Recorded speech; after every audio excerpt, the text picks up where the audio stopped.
Hi folks, it's been a while since I made a video, and this is an update on my undyed leather binder from Spek 30mm rings. I'll have a link to my earlier video on this binder where you can see the before, and this video will cover the after of a tanning process that I started in June. I'm in Texas. We have a very hot and intense sun this time of year, and so I left the binder out an hour at a time, 2 to 3 times a week over the period of about a month.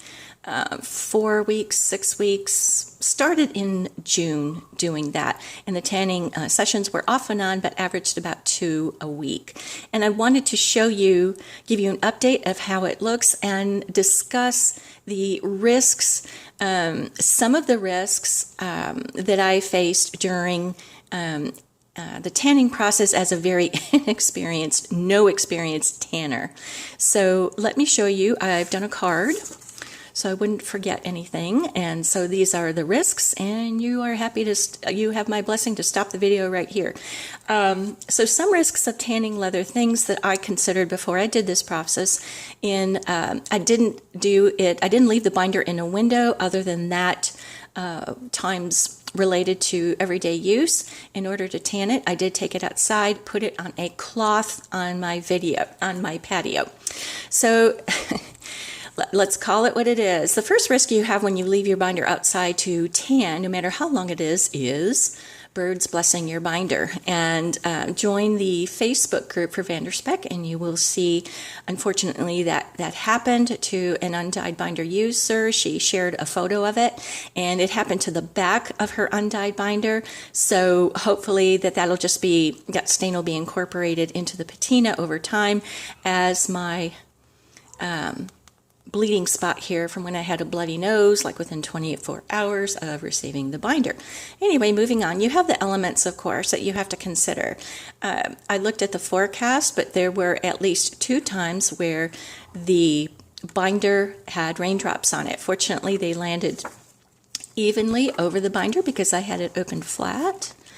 Let me show you. Hopefully you can see, in spite of the glare, some modeling of the color. Okay, that has been incorporated into the surface color of the binder, and along with the normal wear and tear. All of that contributes to the depth of color and the variations, subtle variations that you find.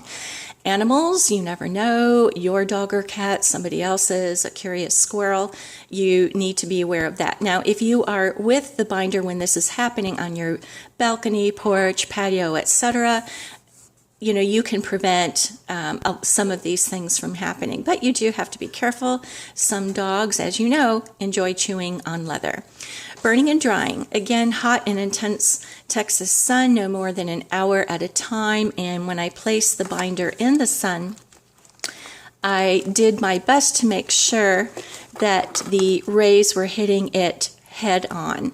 I didn't want them to come from this direction because of the raised texture here along this seam, along the spine. I didn't want to have dark, pale, and because the leather is stretched in certain places, because as part of its normal structure, I wanted to be very careful.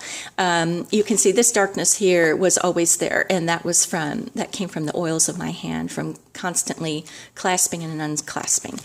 I was particularly careful regarding sun exposure of this strap. Its texture has always had more texture than the outer cover piece of the leather.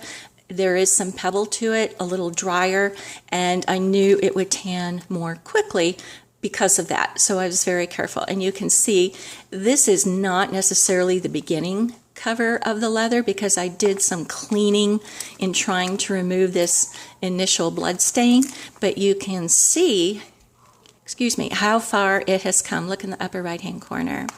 So, and I did not do this in the tanning. It was like this all of the time that it sat out in the sun and the heat and the rain, unfortunately.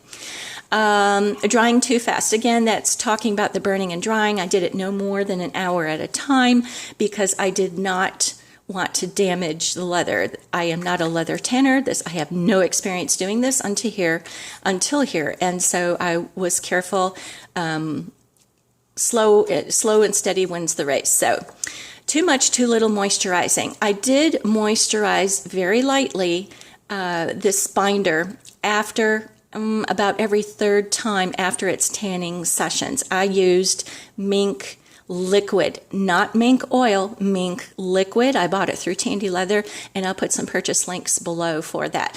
It is a blend of mink oil and neat's foot oil, okay, and lanolin and silicone, I bet. And in terms of it adding gloss to the leather, maybe a little. This piece of leather from the very minute that I opened the box was extremely smooth, very, very smooth, and already had gloss to it. I think the tanning process evened out any minute grain that is there. It did, certainly with the strap, that may be from the oil, the conditioning combined with handling. But you need to be careful. And again, I'll put a link below. I have never put that oil on any of my ring binders. I just don't. I absolutely don't recommend that you try it on anything. Do a patch test on your Undyed and try it, okay? Or don't do it at all. But this was part of the process that I did. Again, it's a mink oil blend. Mink, neat's foot, both of those things come up when you Google tanning leather, and but it has lanolin and silicone, and so I did use that. Forget it's outside. I did do that. There was one time it was out more than an hour, about an hour and 20 minutes, but all of these things you run a bigger risk of when you forget the outside, so that it is outside. So set a timer, I guess that's what I started to do. And then it was much easier for me to stick to my hour, because let's face it, life keeps us busy and we can forget to do things. And since the planner was outside, I wasn't able to use it to organize its tanning that day. And I removed all of the inserts when I did that, when I put it outside, absolutely all. Okay, potential damage to the interior leather and the rings, okay. I completely emptied this binder, took everything out, but the inside of the binder got just as hot as the outside, I'm telling you. And so the Italian leather, which kept its standard color, did get very warm. The leather is what holds the rings. I did not remove the rings. I've never removed the rings.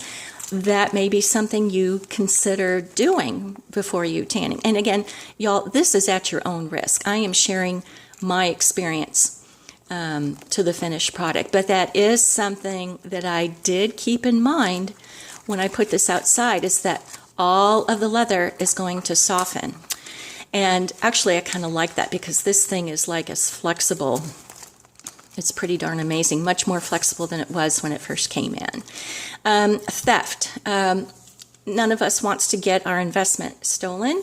I did this in my back patio with a locked gate, so I compensated for that risk. But it can happen, and again, don't forget it that it's outside. I mean, this was just a brain dump of all of the risks that I could think of regarding tanning any kind of leather, whether it be a binder or a belt or purse strap or whatever it is.